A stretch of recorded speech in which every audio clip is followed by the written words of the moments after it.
warahmatullahi wabarakatuh. Bapak, ibu-ibu, jamaah sekalian yang dirahmati oleh Allah, pada pertemuan 2 minggu yang lalu sudah kami sampaikan pembahasan surat Al-Baqarah ayat 80-81, di mana perilaku orang-orang Yahudi yang merasa bahwa meskipun mereka melakukan perbuatan yang dilarang oleh Allah, melakukan perbuatan dosa, menghina para nabi, menghina Allah, mempermainkan hukum-hukum Allah, namun sesungguhnya mereka merasa pun akan diazab, mereka akan diazab sementara. Maka mereka berkata, lan tamassanan naru illa ayyaman ma'dudat. Meskipun kami disiksa di dalam neraka, dibakar di dalam neraka, dijilat api neraka, itu cuman beberapa hari saja. Makanya kemarin ada riwayat yang mengatakan 7 hari, karena hitungan masa, jumlah hitungan masa adalah 7 hari penciptaan alam semesta. Ada juga yang berpendapat dalam perkataan mereka itu, mereka mengatakan 40 hari.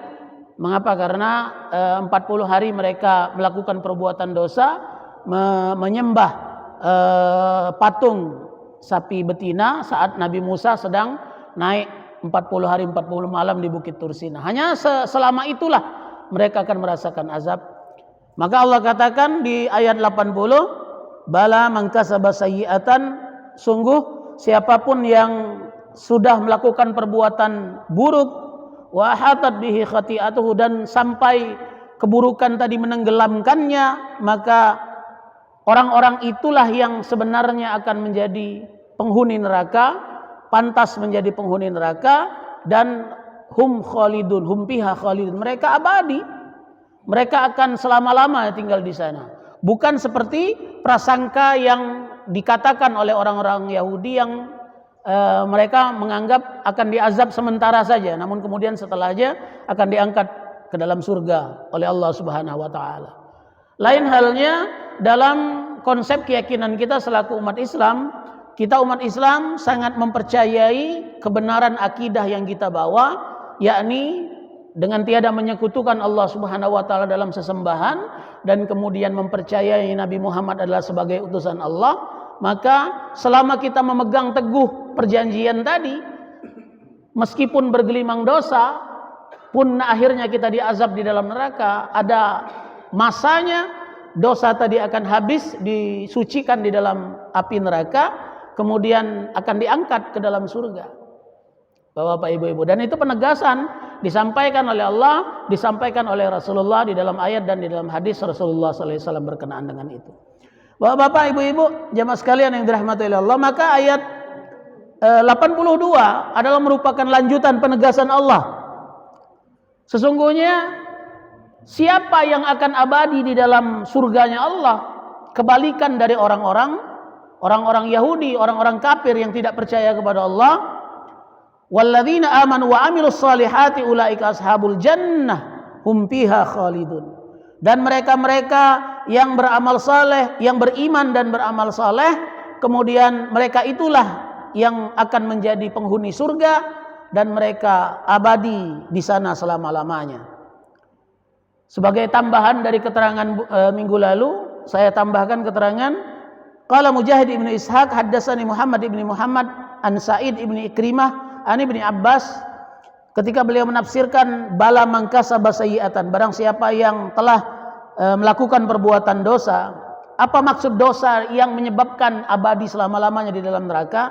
Amila misla a'malikum, mereka melakukan perbuatan seperti amal kalian orang-orang Yahudi, yaitu kufur kepada Allah, menentang para nabi Allah, wa kafara bimisli ma kafartum bihi, dan kalian melakukan perbuatan kufur sebagaimana orang-orang itu melakukan perbuatan sebagaimana yang kalian lakukan, perbuatan kufur kepada Allah, kepada para nabi Allah, hatta yuhita bihi kufruhu, sampai kekufuran tadi menenggelamkan mereka. Pamalahu min hasanatin, dan sungguh orang yang seperti ini tidak memiliki kebaikan sama sekali, maka dia pantas untuk ditenggelamkan di dalam neraka dan abadi selama-lamanya di dalam neraka tadi. Ada juga yang berpendapat makna ahatat bihi khati'atuhu, makna ditenggelamkan oleh perbuatan dosa ini adalah as-sayyi al-kabira minal kabair, yakni perbuatan dosa dari bagian di antara dosa-dosa besar. Ada hadis Nabi yang mengatakan 5 dosa besar, ada yang mengatakan 10 al-kabair, 10 dosa besar. Tapi yang paling utama, yang pertama kali dari sekian banyak hadis yang menceritakan dosa besar itu adalah syirik, menyekutukan Allah. Kemudian durhaka kepada kedua orang tua, perbuatan zina dan lain sebagainya. Itu tergantung jenis hadisnya. Tapi yang paling utama, yang pertama kali yang disebut dengan dosa besar adalah menyekutukan Allah Subhanahu wa taala. Maka di sini dikatakan as-sayyi al-kabira, dan ketika engkau menyekutukan Allah, kufur kepada Allah dan kemudian menyekutukannya, itulah termasuk dosa yang akan menenggelamkan dirimu ke dalam neraka. Mujahid dari Ibnu Juraij an Mujahid ahatat bihi khati'atuhu, ketika dia melakukan perbuatan dosa sampai kepada hatinya ikut melakukan perbuatan dosa, biqalbihi. Jadi yang dimaksud dengan orang yang tenggelam akibat perbuatan dosa adalah ketika orang melakukan perbuatan dosa, hatinya tidak lagi menyalahkan. Bapak Ibu ya, wong yang tenggelam akibat dosa itu, Bapak Ibu, kalau kita ini berdosa, melakukan perbuatan dosa, tapi hati kita menolak, hati kita ngomong, hati kecil kita, sanubari kita mengatakan, "Oh, salah perbuatan kau tadi. Tidak pantas ngomong model itu." Maka itu bukan termasuk orang yang akan ditenggelamkan dengan dosa. Tapi kalau ada orang yang melakukan perbuatan dosa, hatinya ikut berdosa, tidak lagi menyalahkan, tidak lagi nginget maka inilah orang-orang yang ditenggelamkan oleh dosa. Maka ada sebagian di antara ulama yang mengatakan bahwa di antara hikmah, di antara ilham, di antara petunjuk hidayah Allah yang Allah tanamkan di dalam diri manusia, apakah dia muslim atau non muslim, adalah hati sanubari. Jadi Allah tanamkan dalam hati manusia ketika dia diciptakan adalah sanubari yang seburuk apapun perbuatan orang tadi pasti akan mengingatkan. Hati sanubari, hati kecilnya pasti akan mengatakan salah perbuatan. Itu hidayah Allah, Bapak-bapak, Ibu-ibu. Namun ketika hati sanubari ini dinafikan setiap kali kita melakukan perbuatan dosa, hati sanubari kan protes. Kita anggap angin lalu, baik. Kita anggap tidak tahu apa-apa hati kau tuh ngomong baik pacar, aku nih yang merasuk, aku yang melakukan. Kita selalu menafikan, kita anggap tidak ada celotehan, protesan dari hati nurani. Akhirnya lama-lama hati tadi akan sembunyi, hati tadi akan mati. Nah, ketika hati sanubari tadi mati, maka saat itulah orang yang ahatat bihi khati'atuhu, ditenggelamkan oleh dosanya karena tidak ada lagi pengingat di dalam dirinya. Tidak akan ada lagi yang mengingatkan dari dalam hatinya untuk memperbaiki perbuatan salah tadi. Itu kata Imam Mujahid, riwayat Ibnu Juraij. Kemudian ada juga yang mengatakan ahatat bihi khati'atuhu, ahatat bihi syirkuhu, ditenggelamkan oleh perbuatan syiriknya. Yang berpendapat ini adalah Abu Hurairah, Abu Wa'il, Atha dan Al-Hasan. Kemudian Rabi ibnu Khaisham ahatat bihi khati'atuhu qala alladhi yamutu ala khotoyah min qabli ayyatub. Yang dimaksud dengan orang yang ditenggelamkan oleh perbuatan dosanya adalah orang yang senantiasa berbuat dosa, berjumpa dengan kematian sebelum sempat bertaubat atas perbuatan dosanya. Maka orang ini yang dimaksud dengan orang yang ditenggelamkan oleh dosanya. Bapak-bapak, ibu-ibu, jamaah sekalian yang dirahmati oleh Allah, ada beberapa penafsiran lagi berkenaan dengan apa yang ditenggelamkan akibat dosa ini. Namun secara umum kata Imam Ibnu Katsir, kullu hadhil aqwal mutakharibah bil ma'na. Sesungguhnya makna dosa syirik, dosa kufur, orang yang tidak mau bertaubat, orang yang sudah mematikan hati sanubarinya untuk tidak lagi merasa resah dengan perbuatan dosa, itu adalah makna yang berdekatan dan semakna dengan maksud dari orang yang ditenggelamkan akibat perbuatan dosa. Maka yang paling penting kata beliau sampaikan 2 riwayat berkenaan dengan dosa ini. Beliau katakan An Abdullah ibni Mas'ud radhiyallahu an, riwayat Abdullah ibni Mas'ud, bahwa Nabi Muhammad SAW berkata, iyyakum wa muhqaratid dunub.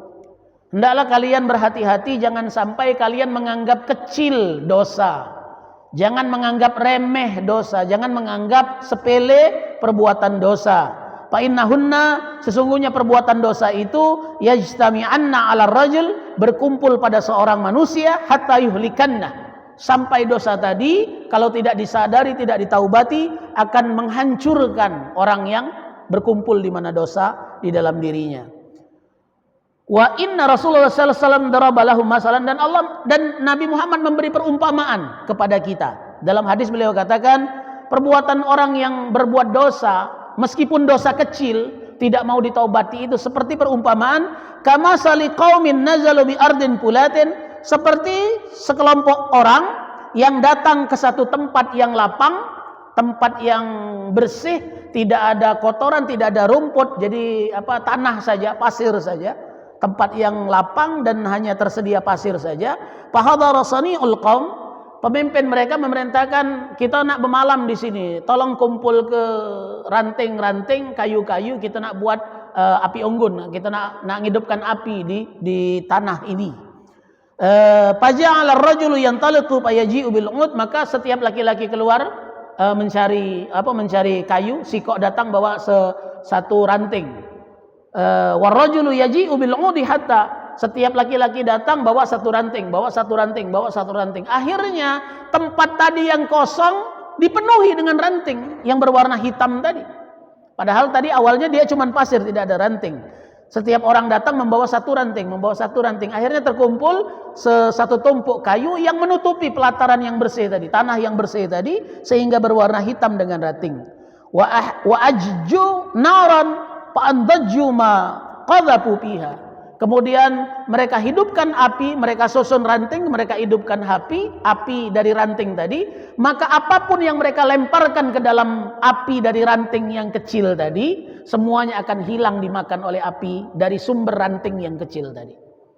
Gambarannya tentang kalau kita menganggap remeh dosa kecil, bapak-bapak, ibu-ibu, itu diibaratkan seperti ranting. Jadi kita ngomong ke wong si kok ranting, kita berdusta si kok ranting, kita menyebar fitnah si kok ranting, kita jahat dengan tetangga si kok ranting. Ranting ini kalau tidak kita taubati, ketika dia menyala menjadi api, sebesar apapun pahala hilang dimakannya. Habis dimakan oleh dosa kecil yang tidak kita sadari. Dalam hadis yang lain, dalam kitab Riyadhus Shalihin dikatakan, sungguh umatku, umat Islam kata Rasul, masuk neraka bukan karena dosa besar. Masuk neraka karena dosa kecil yang tidak sempat ditaubati. Maka kita jangan menganggap enteng dosa kecil. Sering saya sampaikan Bapak Ibu, jangan menganggap enteng dosa kecil, karena bukan kecil dan besar dosa.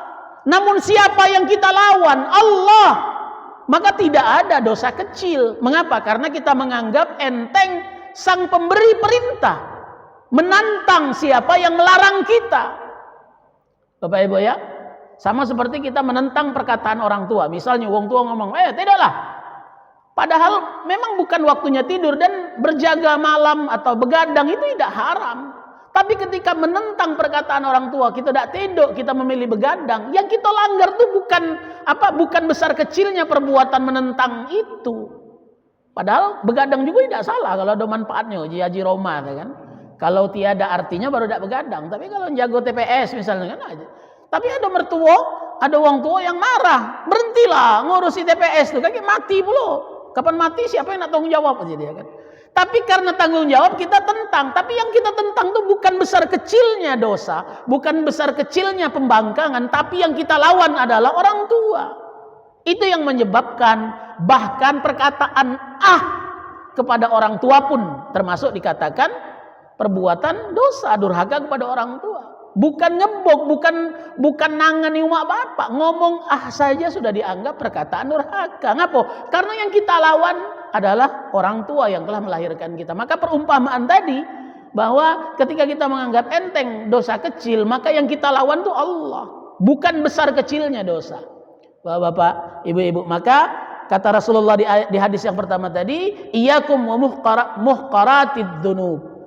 Hendaklah kalian hati-hati, jangan sampai menganggap sepele dosa. Walaupun dosa kecil tetap harus kita taubati. Bapak-bapak, ibu-ibu, jamaah sekalian yang dirahmati Allah. Kemudian Ibnu Abbas juga menafsirkan ayat berikutnya, walladzina amanu wa amilus shalihat, dan mereka yang beriman dan beramal saleh, ulaika ashabul jannah hum fiha khalidun, mereka adalah sahabat atau penghuni surga dan mereka abadi di dalamnya. Adalah yang dimaksud di ayat 82 ini adalah man amana bima kafartum, mereka-mereka yang beriman terhadap apa yang kalian tidak percaya, orang-orang Yahudi, wa amila bima taraktum min dinihi, dan mengamalkan apa yang tidak kalian amalkan, orang-orang Yahudi, falahumul jannah khalidina fiha. Maka mereka itulah orang yang benar dan mereka pantas untuk masuk ke dalam surga selama-lamanya. Berbanding terbalik dengan kalian orang-orang Yahudi, mana yang ditunjukkan kalian tidak percaya, mana yang diperintahkan kalian langgar, maka orang yang kebalikan dari kalian, mereka percaya apa yang tidak kalian percaya, mereka mengamalkan apa yang tidak kalian amalkan, mereka lah yang akan dapat ganjaran surga dan abadi di dalam selama-lamanya. Yukhbiruhum, Allah memberi kabar kepada mereka, anna sawaba bil khairi wasyarr muqimun ala ahlihi abadan la inqita'a lahu. Bahwa sesungguhnya balasan ganjaran kebaikan dan ganjaran keburukan di akhirat itu diberikan oleh Allah kepada pelakunya, dan tidak ada habis azab Allah untuk orang yang berbuat dosa, tidak akan habis nikmat Allah kepada orang yang melakukan perbuatan taat kepada Allah Subhanahu wa taala. Saat nanti padang mahsyar sudah dibentangkan, saat alam akhirat sudah terbuka. Bapak, ibu-ibu, jamaah sekalian yang dirahmati oleh Allah, maka lanjutan ayat 83 menegaskan tentang bentuk perbuatan ceroboh, perbuatan kufur yang dilakukan oleh orang-orang Yahudi dengan menentang Allah, menolak perbuatan yang diperintahkan oleh Allah kepada mereka. Maka Allah katakan, wa idz akhadna mitsaqa bani Israil, dan ketika kami ambil perjanjian dengan anak keturunan Israel. Apa perjanjian yang Allah buat dengan Bani Israel? La ta'buduna illallah. Pertama, janganlah kalian menyembah kecuali kepada Allah. Kemudian yang kedua, wabil walidaini ihsana, dan bersikap baik kepada kedua orang tua. Wadzil kurba, dan juga bersikap baik kepada kaum kerabat. Wal yatama, anak yatim. Wal masakin, kaum miskin. Wa qulu linnasi husna, dan berkata baiklah, berkata lemah lembutlah kepada manusia. Kemudian aqimus shalah, tegakkan salat, wa atuz zakah, dan bayarlah zakat. Summa tawallaitum, namun kalian menolak itu, kalian menentang itu. Illa qalilan minkum, ada di antara anak keturunan Israel yang mengikuti perintah Allah ini, tapi sedikit sekali. Wa antum mu'ridun, dan kebanyakan kalian menentang apa yang diperintahkan oleh Allah Subhanahu wa taala. Bapak Ibu, ya mas kalian yang dirahmati oleh Allah, apa yang Allah perintahkan kepada Bani Israel ini hakikatnya juga Allah perintahkan kepada kita. Apa yang Allah perintahkan kepada Bani Israel berupa syariat yang dibawa oleh Nabi Musa, apa yang berbeda dengan syariat yang dibawa oleh Nabi Muhammad? Tidak ada, sama saja. Allah perintahkan kita untuk mentauhidkan Allah, beribadah hanya kepada Allah, berbuat baik kepada kedua orang tua, berbuat baik kepada kaum kerabat, kepada manusia di sekitar kita. Di dalam surat An-Nisa ayat 35-36 dikatakan tidak menyekutukan Allah, berbuat baik kepada orang tua, berbuat baik kepada manusia, kaum kerabat, tetangga dekat, tetangga jauh, kerabat teman sejawat, fakir miskin, budak hamba sahaya. Sesungguhnya apa yang Allah perintahkan kepada Bani Israel, Allah juga perintahkan kepada kita. Bani Israel menolak, menentang apa yang Allah perintahkan, namun kita mengikuti apa yang diperintahkan oleh Allah. Kita hanya menyembah kepada Allah, tidak menyekutukannya. Kita wajib berbuat baik kepada kedua orang tua kita. Dan inilah yang dimaksud di ayat sebelumnya. Ayat 82, orang-orang yang beriman dan beramal soleh, mengikuti apa yang Allah perintahkan, yang Nabi perintahkan, maka kita akan abadi di dalam surganya Allah Subhanahu wa ta'ala. Maka Imam Ibnu Katsir mengatakan, yadhkuru tabaraka wa ta'ala Bani Israel bima amarahum bihi minal awamir. Allah mengabarkan tentang Bani Israel yang Allah perintahkan kepada mereka beberapa perintah. Wa akhadhahu mitsaqahum, Allah buat perjanjian dengan mereka. Ingat kemarin waktu perjanjian bagaimana mereka diikat, diceritakan, dijadikan Bukit Tursina sebagai saksi. Bahkan dalam riwayat dikatakan Bukit Tursina itu diangkat oleh Allah untuk dijadikan saksi. Kalau kalian berbohong akan ditenggelamkan, akan ditimpa oleh Bukit Tursina ini sebagai salah satu tempat suci, dijadikan Allah sebagai perjanjian dengan Bani Israel. Namun apa yang terjadi? Apa yang mereka lakukan setelah itu? Tawallaitum, mereka berbalik, menentang Allah, tidak melakukan perjanjian tadi. Wa annahum tawallau an dzalika kulli. Mereka berbalik dari semua apa yang perintahkan Allah tadi. Mereka tidak mau. Wa aradu qasdan wa amdan wa hum ya'rifun. Mereka menolak, menentang sengaja dan tahu apa yang mereka perbuat itu salah. Mereka tahu apa yang mereka kerjakan itu salah, tapi mereka tetap melakukan perbuatan itu. Wa yadhkurunahu, dan Nabi Allah mengingatkan dengan ayat ini tentang sifat dasar orang-orang Yahudi yang memang teka. Ingat Bapak Ibu, waktu aku dulu beberapa pertemuan yang lalu cerita tentang bagaimana Nabi diingatkan oleh Allah jangan putus asa dengan pembangkangan orang Yahudi. Ngapo? Jangankan engkau Muhammad, Nabi dari anak keturunan mereka, lagi mereka permainkan, lagi mereka tidak ikuti. Jangan membuat engkau berhenti berdakwah gara-gara perbuatan sikap orang Yahudi. Memanglah sifatnya model itu. Memanglah bawaan dari lahirnya, Bapak Ibu. Sifat dasarnya orang Yahudi seperti itu, teka bantah. Makanya aku dulu cerita, di zaman Gus Dur dulu kan pernah ada dialog datang ke sana. Beberapa kaum datang. Kemarin ada wong limo baru nak belajar ngomong, berangkat ke sana nak damaikan Presiden Israel biar berhenti uji kita, Pak ya. Nabi Muhammad lagi ngalami model. Makanya aku tegaskan sebelum kejadian kemarin ini, aku sudah pernah cerita, berhentilah ngurusi wong Yahudi. Kita ngurusi wong Yahudi belum tentu sesep sedikit kita akhirnya jadi pecah kan akhirnya kan. Apakah nanti NU-nya secara kelembagaan menghukum, mengatakan tidak mewakili kami dan lain sebagainya, tapi kan akhirnya jadi nama buruk untuk NU. Oke lah zaman Gus Dur karena atas nama presiden. Datang nemui sama-sama presiden zaman Simon Peres waktu itu kan Bapak Ibu, punya kekuatan. Ini budak baru seumur jagung, uang lagi heboh, dia tahu-tahu datang nemui presiden, nak dialog, dia tuh nak menghentikan presiden Amerika lagi dari oleh Israel. Bapak Ibu, ya saya pernah cerita itu kan, maka saya ulangi lagi, sesungguhnya bukan berarti kita menganggap tidak mungkin mengislamkan orang-orang Yahudi, tidak mungkin, salah. Tetap ada peluang hidayah karena di dalam ayat ini dikatakan illa qalilam minkum. Ada yang tetap taat, ada yang sempurna, tapi kebanyakan teka bantah. Bapak Ibu ya, yang tidak mungkin bisa dinasehati, apalagi cuma sekedar datang dan rupanya ternyata gratis.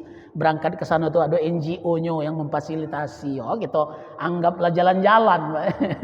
Ada yang mayari, ada yang ngejuk duit saku. Tidak tahu dampak secara politis akhirnya membuat Indonesia goyah di mata dunia.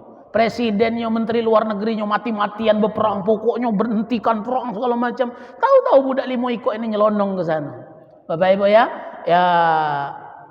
kalau nak melarangnya tidak pacak juga karena wong hidup kan tidak pacak nak ngebat kakinya. Tapi secara akidah itu jelas bertentangan dengan keyakinan dan perasaan kebatinan umat Islam di Indonesia secara umum, secara khusus, dan kebatinan umat Islam sedunia. Bahkan sekarang Israel itu bukan cuma musuh umat Islam, seluruh orang yang punya hati nurani, non Muslim pun lah benci dengan Israel itu. Nah ini tahu-tahu kok ada orang Islam yang datang ke sana dengan senangnya berfoto, ngatakan ingin berdialog itu. Bapak, ibu-ibu, jamaah sekalian yang dirahmati oleh Allah, memanglah sudah dari sanonya sifat wong Yahudi itu yang teka bantah, Bapak Ibu. Dan ternyata dalam cerita itu kita baru tahu memang ada jamaah Yahudi di Indonesia. Tapi bukan di bagian Sumatera, Bapak Ibu ya. Kan ada satu pastor yang memang mengelola jamaah Yahudi, sekte Yahudi dia nyebutnya. Iya, Pak. Jadi dalam agama Nasrani itu ada sekte yang mengagungkan Yahudi. Tidak galau-galaunya orang Nasrani itu setuju dengan Yahudi. Tapi ternyata ada memang yang sektenya yang arahnya ke Yahudi tadi. Itulah makanya ada pendetanya yang dari daerah Manado, daerah apa? Sulawesi pokoknya, bagian Sulawesi Utara atau apa. Yang melok diterima dari Limo. Tadi kan ada sikap pendeta. Yang memang menjadi imam, menjadi pendetanya Yahudi. Makanya di wilayah timur sering kalau lagi ada masalah bendera Yahudi itu sering muncul, ya Pak ya, ditampilkannya. Ngapo? Karena mereka memang pro dengan Yahudi. Nah itu yang saya ceritakan dulu. Mereka tidak tahu sejarah. Bagaimana orang-orang Nasrani yang ada di Palestina itu juga dibunuh, juga diusir. Libanon itu bukan Muslim galau-galau, Pak. Libanon itu banyak orang Nasrani lagi dibom oleh orang-orang Yahudi, orang-orang Israel. Bapak-bapak, ibu-ibu, jamaah sekalian yang dirahmati oleh Allah, maka ayat ini menegaskan bahwa semua apa yang Allah minta kepada orang Yahudi itu bukan perkara yang mustahil untuk dikerjakan. Hanya tidak menyekutukan Allah, berbuat baik kepada manusia, berbuat baik kepada orang tua, kepada keluarga, kepada sahabat, tetangga. Dan ternyata kita umat Islam mampu mengerjakannya. Lantas apa alasan orang Yahudi menolak untuk taat kepada Allah? Bukan karena tidak mampu mengerjakan perjanjian itu, tapi menganggap remeh, menyepelekan perintah Allah. Ingat tadi di ayat sebelumnya, jangan kita menganggap remeh urusan kewajiban dan urusan larangan. Ngapa? Ketika kita menentang larangan Allah, melakukan perbuatan yang dilarang oleh Allah, yang kita lawan Allah. Ketika kita tidak mau mengerjakan perintah Allah, meninggalkan kewajiban, bukan perkara wajibnya besar atau kecil, tapi yang kita lawan adalah Allah.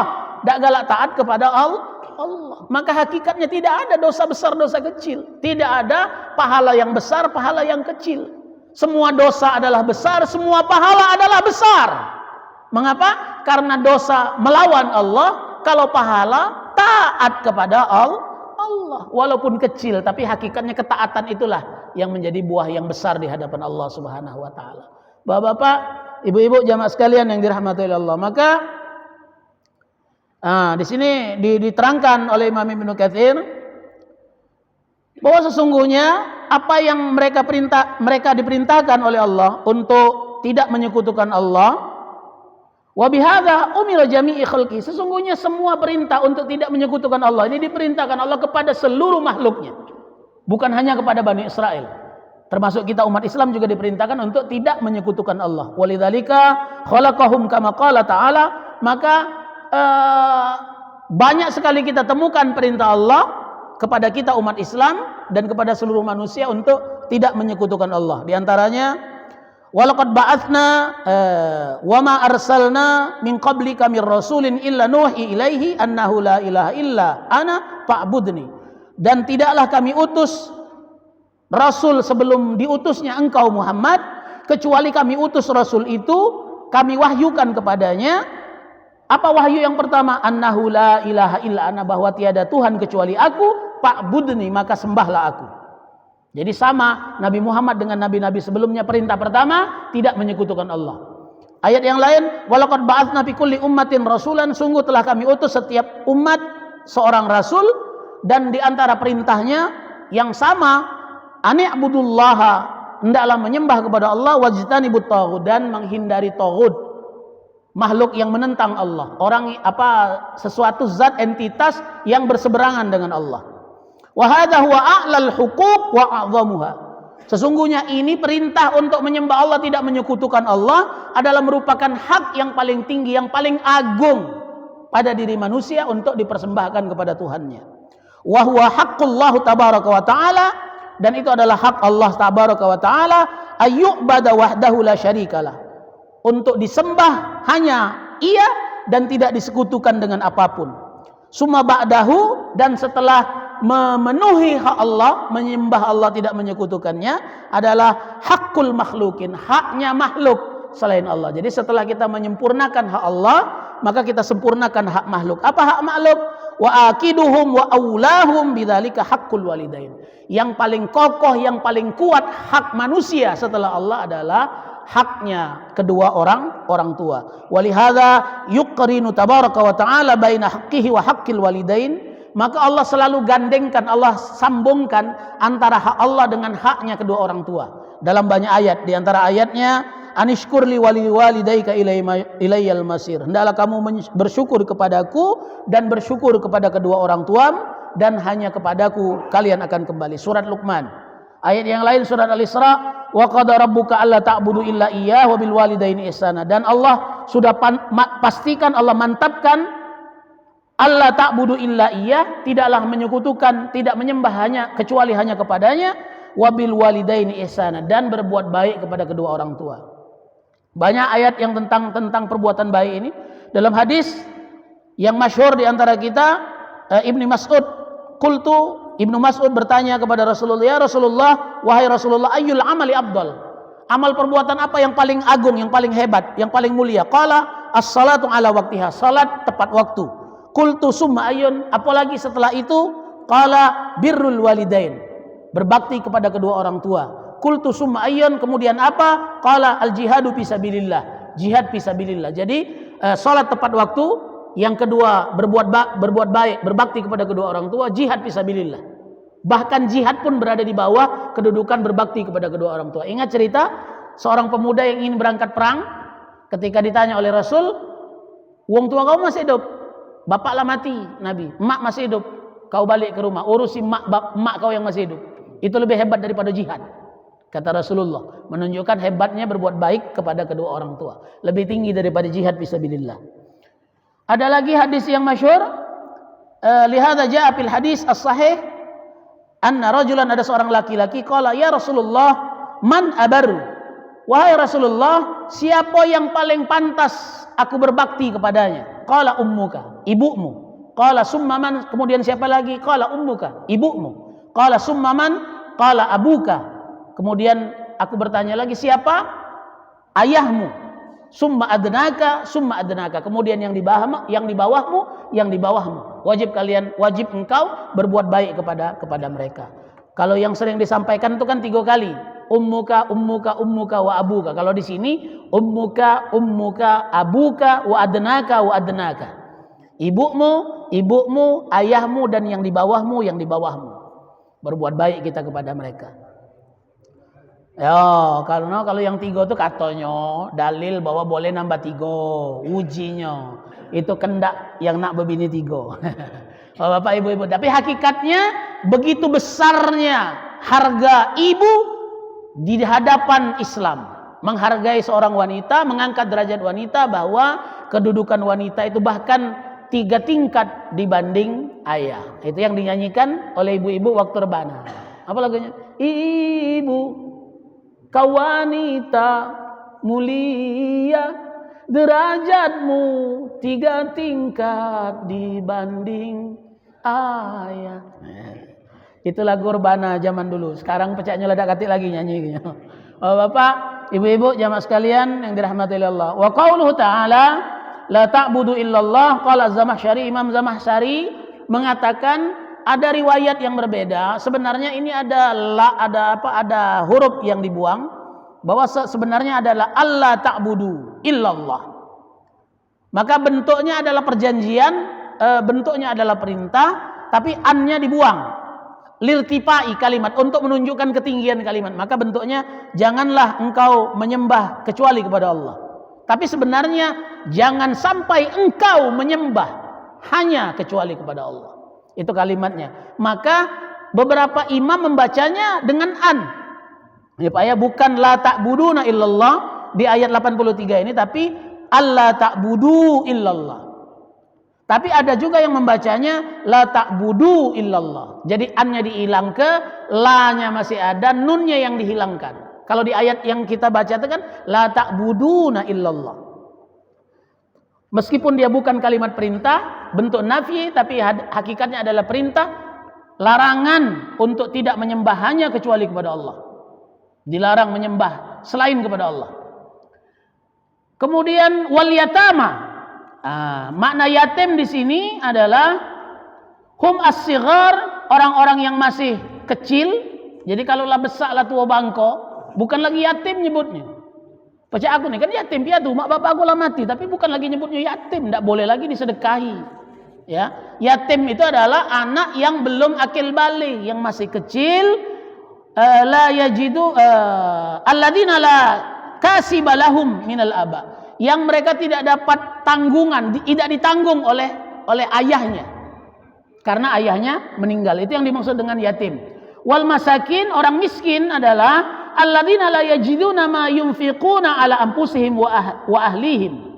Orang yang disebut dengan miskin ini adalah orang yang bekerja, berusaha, namun hasil dari kerja dan usahanya tidak mampu menopang hidupnya sendiri dan keluarganya. Maka itu disebut dengan miskin. Kalau fakir beda, Pak. Kalau fakir orang yang tidak menemukan pekerjaan sehingga tidak mampu menopang hidupnya. Kalau orang miskin, orang yang bekerja namun hasil kerjanya tidak mencukupi untuk menopang kehidupannya. Itu makna wal masakin. Wa sayatil kalam, ini penjelasannya panjang lebar di surat An-Nisa tentang 8 asnaf itu Pak ya. Penjelasan siapa fakir, siapa miskin, siapa yatim, jando dan lain sebagainya. Jando itu jingok jandonya, jando kayo. Ndak usah nak ditantuni, kita pacak numpang hidup dengan jando kayo. Pacak artis itu kan kawin dengan jando tapi hartonya 7 tahun, 7 keturunan ndak habis. Yo, bukan yang model itu yang harus ditanggung itu. Ya, Bapak Ibu, ada penjelasan panjang lebar Ibnu Katsir di surat An-Nisa ayat 38. Wa qauluhu ta'ala wa qulu lin-nasi husna. Nah, perjanjian berikutnya Allah katakan, hendaklah berkata baik, berkata lemah lembut kepada manusia siapapun. Dan ini adalah ajaran kita, ajaran umat Islam. Allah perintahkan kepada Bani Israel, ternyata Bani Israel tidak mampu melakukan perbuatan itu. Makanya perkataan Bani Israel itu selalu kasar. Bapak Ibu ya, orang Israel itu ngomongnya selalu kasar tuh lah. Kapan kamu sering nonton perdebatan dialogis antara Islam dengan orang-orang Yahudi, orang-orang Nasrani, kata-kata mereka selalu kasar. Mudahnya ngatokan, jelekkan dan lain sebagainya. Tapi sekarang makin kesini, makin pecahnya makin banyak umat Islam yang mulai tidak pacak, jago temper, jago emosi, akhirnya mulai ngomong kasar, ngato dan lain sebagainya. Itu bukan contoh yang baik, bukan teladan yang baik yang diajarkan oleh Rasulullah dan para sahabat. Bagaimana perilaku mereka, disakiti, dianiaya, tapi kata-kata baik tetap keluar dari mulut mereka, walaupun mereka dizalimi. Maka ini salah satu nilai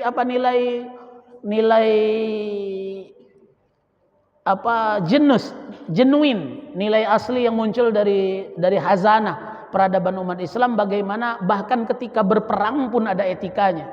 Bagaimana Ali ketika hendak membunuh seorang musuh yang sudah hampir uang ini menghina Rasulullah, maka ketika dalam perang zaman Nabi itu sebelum berperang galo-galo, perang tanding itu, nah, siapa hebat, jagoan kamu maju wong duo, kaget dari wong duo bertarung, siapa yang kalah itu ngakui kehebatan baru perang galo-galo. Nah, di antara peperangan itu Ali tahu wong ini sering menghina Rasulullah, sering menghujat Rasulullah, mengancam nyawa Rasulullah, maka dikejarnya pertama kali. Giliran sudah nyampak, sudah didodoi, tinggal bunuh baik, tiba-tiba orang tadi meludahi muka Ali. Saat dia meludah itu dalam hati yang nena, kepalanganlah nak mati itu kan. Ada kesempatan meludah katanya. Tapi ketika itu Ali berhenti. Tidak jadi bunuh wong ini. Buat heran orang tadi bertanya, apa yang menyebabkan kau berhenti membunuhku Ali? Padahal tinggal ngayun pedang mati aku. Waktu tadi aku nak bunuh kau karena Rasulullah, karena kau musuh Nabi. Giliran aku nak bunuh kau ludahi karena kau musuh aku. Aku benci dengan kau meludahi. Salah aku membunuh kau hari ini. Kau pacak masuk surga gara-gara itu. Alah kelemak kau. Ku lepas ke kau hari ini. Tapi besok kapan bertemu sekali lagi mati. Tapi betul ketika pertemuan terakhir akhirnya mati orang tadi. Bagaimana Ali mampu menjaga emosi dalam keadaan hebat, Pak, dalam keadaan kuat, mampu menyelesaikan masalah dengan membunuh orang tadi, tapi tidak ia lakukan. Ngapa? Karena sudah melibatkan emosi, amarah yang muncul, bukan lagi keinginan membela agama Allah. Maka kita harus pintar nyeleksi sekarang ini. Bapak Ibu mohon maaf, di dunia maya itu memang sengaja dibuat kita sakit hati. Ngapo sinetron itu membuat kita selalu agar besok nonton lagi. Kalau ceritanya landai, sinetron episode minggu depan ceritanya pasti ini selesai. Tidak mungkin kita tonton lagi. Tapi karena mak manolah bibitnya sini pacak diselesai. Jadi kita tonton terus akhirnya. Sama seperti di dunia maya, Pak. Mohon maaf, banyak sekali penista agama. Banyak sekali orang-orang yang dalam secara logika kita memang sudah tertolak, tidak masuk akal segala macam. Tapi ramai, banyak penghujatnya. Bapak Ibu ya, yang buat viral, yang buat naik, dia dapat duit itu bukan cuma uang yang oke yes, tidak. Yang ngato pun dihitung, Pak. Semakin banyak uang yang menghujat, semakin banyak, semakin viral, semakin banyak duit uang itu. Makanya kalau ada berita, ada gambar, ada video yang tidak pantas kita jengok, nyakit ke hati kita, hapus. Tidak usah ditonton, apalagi dibagi ke. Kita dewe ida galak nyingoknya, kita share. Oh itu lah, jangan katanya wong tetangga sebelah, non muslim, jahatnya segala macam, nyakit ke hati kita dewe, magi ke dengan wong lain, nambahi sakit hati wong lain. Uang menghujat, uang yang konten kreator yang buat videonya malah naik ratingnya. Bapak Ibu ya, ngapo selalu umat Islam? Karena di Indonesia mayoritas Islam. Maka yang dihujat umat Islam. Kalau dia menghujat orang Nasrani, dikit yang komennya. Tapi karena yang Islam mayoritas, maka yang selalu dihujat, yang membuat permasalahan, buat kita heboh, buat kita ribut, ya umat Islam akhirnya. Kamu tengoklah konten-kontennya selalu seperti itu. Kemarin ada konten kreator dari mana makan babi pakai bismillah. Apalah artinya? Ujung-ujungnya masuk penjara kan. Walaupun lah sudah keluar juga. Rupanya 86 juga, masih juga kan. Ya, mending nak makan babi lantaklah. Apakah dia muslim atau non muslim? Wallahu alam bisawab. Tapi ngapa nak pakai bismillah itu nah? Ngapa tidak pakai ayat lain misalnya kan? Misalnya salam apa? Om santi misalnya kan? Tidak laku di Indonesia. Ngapa? Karena tidak bersinggungan dengan umat mayoritas. Maka cara terbijak kita Pak ya, kapan ada konten yang tidak menyenangkan hati, hapus, tidak usah di-share. Selesai, hilang dewe dia. Namun kita tanggapi, kita hujat, kita katoi, tambah terus naik. Ngapa Mama Gupron tidak hilang?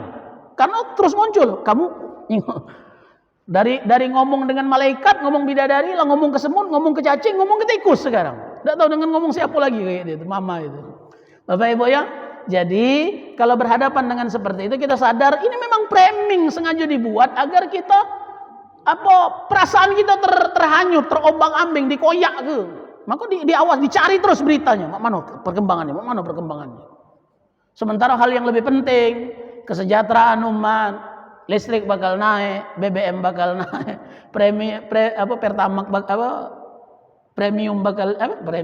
Pertalite bakal hilang. Kamu tidak tahu kan? Tahun depan pajak wajib asuransi, seluruh kendaraan bermotor wajib asuransi. Lah disahkan. Kita sibuk urusan pinap, eki, kita sibuk urusan ngomong dengan semut segala macam tadi. Sementara hal-hal besar yang bakal nyengsarokan kita 5-10 tahun yang ke depan lah disahkan oleh DPR. Bapak Ibu ya, tidak tahu aku siapa yang benar, siapa yang salah, aku cuma nyampaikan beritanya. Bapak-bapak, ibu-ibu, maka berkenaan dengan hal hujatan terhadap Islam, kalau ada beritanya, kalau ada videonya, ada kata-katanya, tidak usah dibuka, langsung hapus baik. Dan cara terbijak, jangan share, tidak ketik manfaatnya sama sekali nge-share. Nyakit hati wong yang dengarnya baik. Belum tentu menyelesaikan masalah. Kalau memang ingin di-share, share kepada pihak yang berwajib. Kalau ada penghujat Islam, penghina Rasulullah, penghina Allah, penghina Al-Quran dan lain sebagainya, share langsung ke polisi, share langsung ke Kementerian Agama agar mereka menindak. Tapi kalau kita share sesama jemaah masjid, ujung-ujungnya sesama jemaah masjid belagu. Ada yang oke, ada yang no, ada yang pro, ada yang kontra. Ujung-ujungnya belagu, tidak menyelesaikan masalah. Tidak kata manfaatnya lah nge-share berita-berita yang model itu. Bapak-bapak, ibu-ibu jamaah sekalian yang dirahmati oleh Allah, maka berkata baik, berkata lemah lembut adalah ajaran agama kita. Walaupun bukan berarti kalau ada kiai ngomong keras sedikit kamu katakan salah, tidak. Maksudnya proporsional dan sesuai dengan keadaan dibutuhkan. Bagaimana sikap orang tua harus lemah lembut, tapi sesekali orang tua harus tegas di hadapan anaknya. Seperti itulah ulama. Tapi kalau nak ngegas terus tidak mungkin juga. Ulama itu ada masanya dia adem, dia lemah. Tapi ketika berjumpa dengan kiai dengan ulama agak keras, jingok sebabnya. Jangan-jangan memanglah dinasihati dengan baik-baik lah, tidak mempan lagi, maka harus dimarahi. Bapak, ibu-ibu, jamaah sekalian yang dirahmati oleh Allah. Nah, kemudian perintah salat, perintah zakat sama. Saya pernah cerita, orang-orang Yahudi itu ada salatnya. Mereka juga ada kewajiban membayar zakat. Hanya saja beda konsepnya, beda ritualnya. Tapi perintah menyembah Allah, perintah mengeluarkan harta demi kepentingan agama itu sama seperti Islam. Malah kalau orang Nasrani lebih pakam dari kita dalam urusan sedekah. Mereka itu punya kewajiban 10% dari harta mereka disetor ke gereja. 10%. Kalau kita cuma 2,5%, Pak.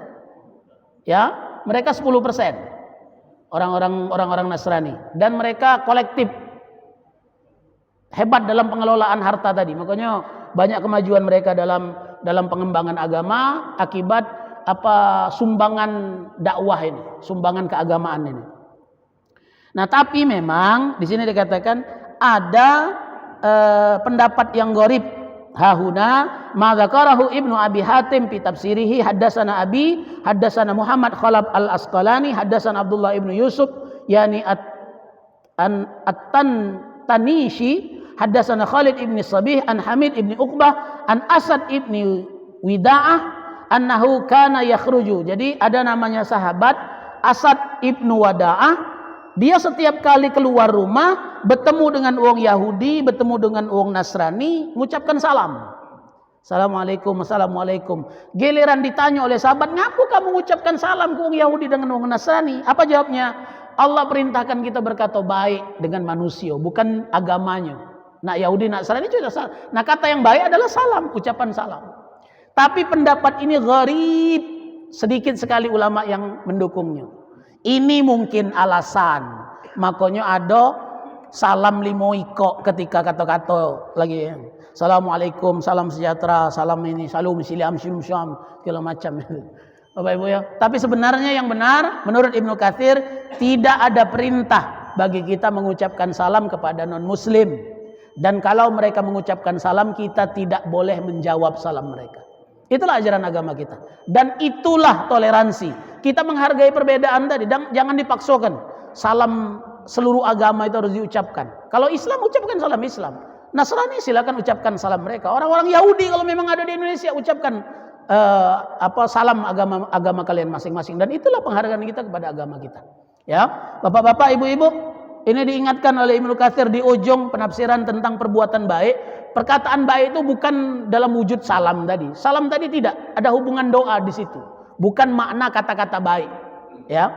Nah, saya katakan tadi dengan niat toleransi kita justru mencampur adukan doa. Nah, itu yang menjadikan kita salah. Sudah mulai banyak yang protes tentang salam tadi, Bapak Ibu ya. Demikian yang dapat kami sampaikan. Mohon maaf atas segala kekurangan. Waktunya habis, dah ketik pertanyaan.